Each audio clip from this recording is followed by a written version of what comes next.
Do you know that, in my opinion, the most beautiful thing that St. John Paul II ever wrote about human love was actually never published during his lifetime, and that 99% of Catholics have never read it or even heard about it? And we just got permission to print it. Not making this stuff up. In fact, it's such a big deal. Cardinal Givenness, the Pope's personal secretary, agreed to write the foreword for the book for us. And literally, we just got it in from the printer. It is right here, a meditation on Givenness. Now, a little backstory on this. Now, John Paul II wrote this in 1994 during the Year of the Family, but for whatever reason, nobody's quite sure. It was never made public, never released to the public. Now, after the Holy Father died in 2005, it still hadn't come out. In 2006, it came out in Italian, not until 2011 in English. And the only place you can really find it right now is on page 871 of the theology journal Communio. Now, unless you know how to dig there and find it, it's just going to remain completely obscure. But we were able to find this thing and discover this is such a beautiful gem. Why does the whole world not know about this thing? So we reached out to Communio and said, hey, do you think we could have permission to print this thing and just spread it to the four corners of the earth? And they said, let's look into it. And they said, it's yours. So they literally gave us Givenness. And now it is available in print, basically for the first time, mass market. Anybody can get this thing.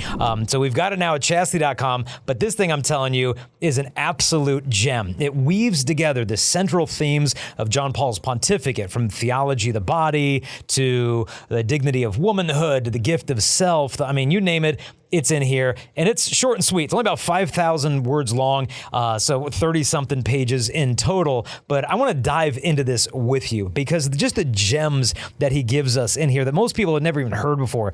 Towards the end, he's talking about the love between men and women, and he's doing this little reflection on Cain and Abel. Remember when Cain kills his brother Abel, and God's like, hey, Cain, where's Abel?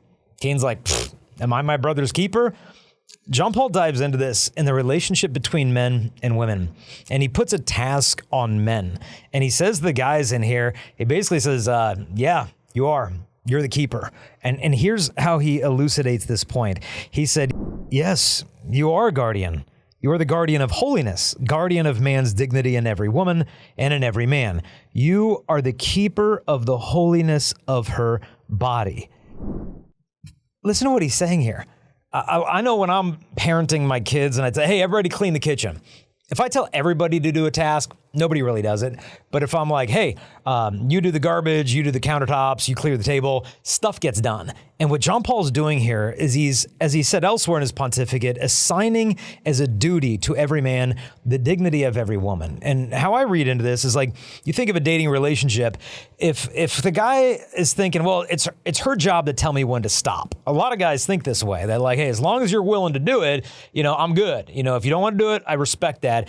And it's almost like he's making her his conscience, like she has to be his chastity cop, instead of realizing I should never put this woman in a situation where she'd need to say no to me in the first place. John Paul's saying, no, it's not her job to do that for you. It is your job. You are the keeper of the holiness of her body. And listen as he goes on here, and he says, it is to remain ever an object of your respect. Then you can rejoice in the beauty with which God has endowed her from the beginning, and she will rejoice in you.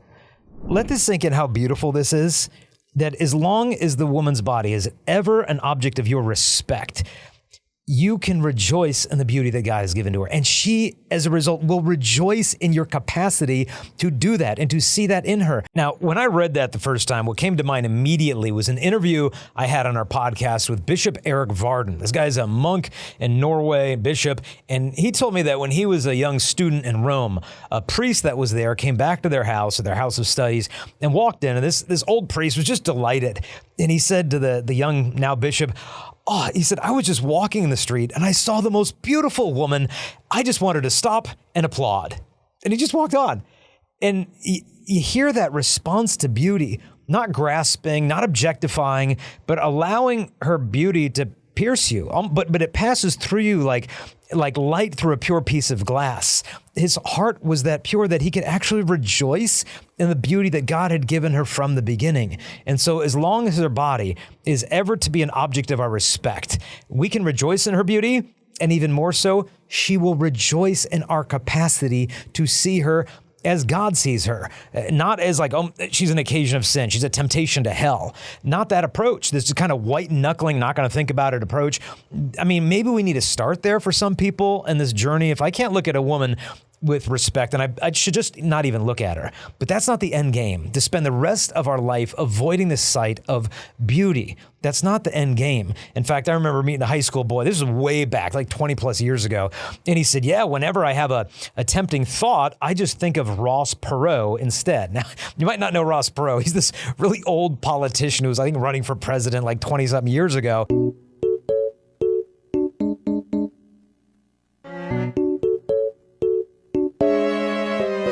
And that's the image this kid would bring to mind to like avoid temptation. It's like, I mean, okay, but whatever works for you. But to me, it's almost like a cold-blooded chastity, kind of this white-knuckling sin management approach.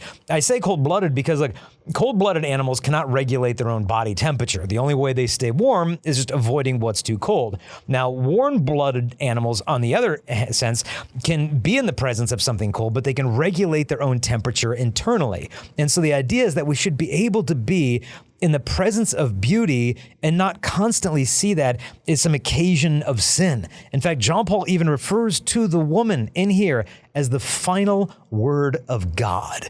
And so if God can appreciate the beauty of womanhood, then as we grow in likeness of him, our capacity to do so will reflect that. Now, dive back in, because John Paul here continues. She will then feel safe under her brother's gaze and will rejoice in the gift that her womanhood was created to be. Oh, let this soak in. She's safe under her brother's gaze. To me, this is echo of the Song of Songs, where the groom says to the bride, you've ravished my heart, my sister, my bride. And you look at the order of the words there, my sister, my bride. And some guys are like, oh, that's creepy, that's gross. You don't want to look at your bride like your sister. But what the scriptures and what John Paul are pointing out here is like, if you don't know how to look at her first as a sister, you won't look rightly upon her as your bride. Because what is a real brother? A brother guards the dignity, right? He loves. And as a result of that, she has peace. In fact, in the Song of Songs, if you read that, in one of the passages where the woman is mentioning her breasts, she says of the groom and of herself in that relationship that she is in his eyes as one who finds peace, meaning the way that he looks at her, this penetrating gaze of reverence, fills her heart with peace, not with a sense of resentment, need to be guarded and on edge from protecting her sexuality against all these predators. She is as in his eyes as one who finds peace because he's a brother first. You think what a brother does. I think in the Old Testament, remember that story of Dinah? This is in Genesis 34. This is the daughter of Jacob and Leah. And this guy Shechem sees her beauty and he sexually assaults her. And then when he's finished, he actually takes her into his house and then has the audacity to go to her father and even her brothers and says, I want to marry her now. In fact, Shechem goes to his own dad and actually says to the dad, get me this girl as my wife. I mean, the spirit of just entitlement and grasping. And so the father goes to Jacob and the brothers and Shechem goes to them as well. And Shechem's like, yeah, look, here's the deal. How about you give me her as my wife and you guys can share property in our lands and you guys can trade and our women can be your women and we can have more of your women. And, obviously Jacob's sons, the brothers and himself are fuming, but they kind of hold their peace. And the brother's like, yeah, that's a great idea. That sounds like a wonderful exchange. How about, but there's one catch. If you want, to kind of the whole arrangement to work out, then you have to be like us. You have to be circumcised. And so we're going to need you to be circumcised. Your dad needs to get circumcised. In fact, yeah, how about every man in your entire city is going to have to get circumcised and then you can just keep her. And, Shechem's like, oh, that's a great deal. Okay. So he goes back and he gets circumcised. Dad gets circumcised. Every man in the entire city gets circumcised. And then who rolls into town but Simeon and Levi? These are Dinah's brothers. They show up with swords and they slaughter every single man, including and starting with Shechem and his dad. Just wipe out everybody. And they said, is he going to treat my sister like a prostitute? And so now I'm not advocating for genocide at all, but you see this disposition of a brother. What is the opposite of a brother? The opposite of a brother is a threat. And so this is why John Paul is inviting us to look into our hearts. You know, he's asked before, like, you got to look into your hearts, that she who is entrusted to you as a sister in humanity, has she not become in your heart an object of adultery? And so, but he's trying to redeem all of this in the sense he's calling you to be the keeper, the guardian, or the holiness of her body. That is, it is to ever be an object of your respect. And if it does become that, oh, she will rejoice in you. And now go on to this final passage I just want to reflect on briefly. That as a result of this, that she will be able to rejoice, get this, rejoice in the gift that her womanhood was created to be. This is not happening in our culture. I've lost count of how many adolescent females and young adult women have come to me and said, I'm asexual, I am non-binary.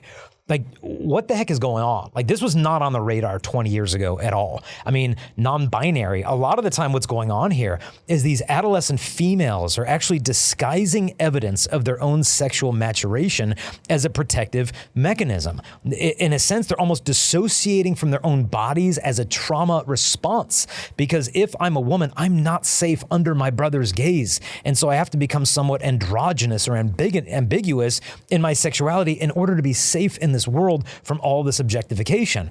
I mean, 8th grade girls telling me that they're asexual. This is a denial of their very being, because in virtue of being a human being, you are a sexual being. I mean, this microphone is asexual. This desk is asexual. A human being is a sexual being. And I get what they're saying with their words, that no, I just mean by that I'm not interested in anything intimate at all having to do with sexuality. And who can blame these girls from what they've seen on their cell phones from their 7th grade cafeteria table, passing around these images and videos? It's sure to abhor any young person. But the answer to all of that isn't to just lock up our sexuality in these categories of asexual, not interested, non-binary, neither here nor there. No, there's a redemption of the human sexuality that needs to take place here. And this is why John Paul says that if we embrace this idea, he says about the man, he says that it's within the orbit of your manhood that she will find the path to her vocation and her sanctity. Listen to that. Within the orbit of your manhood, she discovers her vocation and sanctity. Let that sink in. I mean, the orbit. Think of a massive solar body like a Jupiter. It's so massive. A little asteroid comes in and it just gets brought into that orbit. I know what that's like. John Paul II, I got spoiled. I got to see this man. I got to see him 24 times in my life. And I know what it's like. He would just drive by in the Pope Mobile and you'd feel this weight, like, ugh, like I got to take my prayer life more seriously. There's this gravitas, this weight to this man's interior life.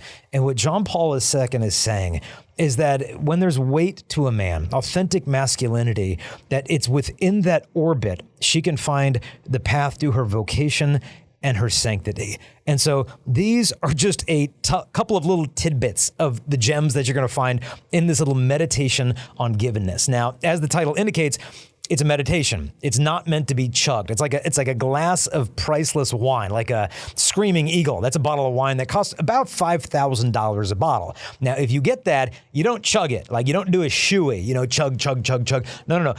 You savor it. You smell it, you ruminate over it, you sip it, everything. And so this is how this is intended to be read. It's almost like you want to suck the nectar out of every little gem before you pass on to the next one in this meditation. Take this into Eucharistic adoration. It takes less than an hour to read, and just do it slowly. We brought these on our wilderness backpacking retreats and just the PDFs because we didn't have the printed copy. And we gave everyone almost an hour to read the thing. And it doesn't take nearly that long to read through, but I don't take your time. If you hit something and it hits you, sit on that. I asked one of the young women after the hour, I'm like, oh, did you finish the whole thing? She said, I didn't get past page 2.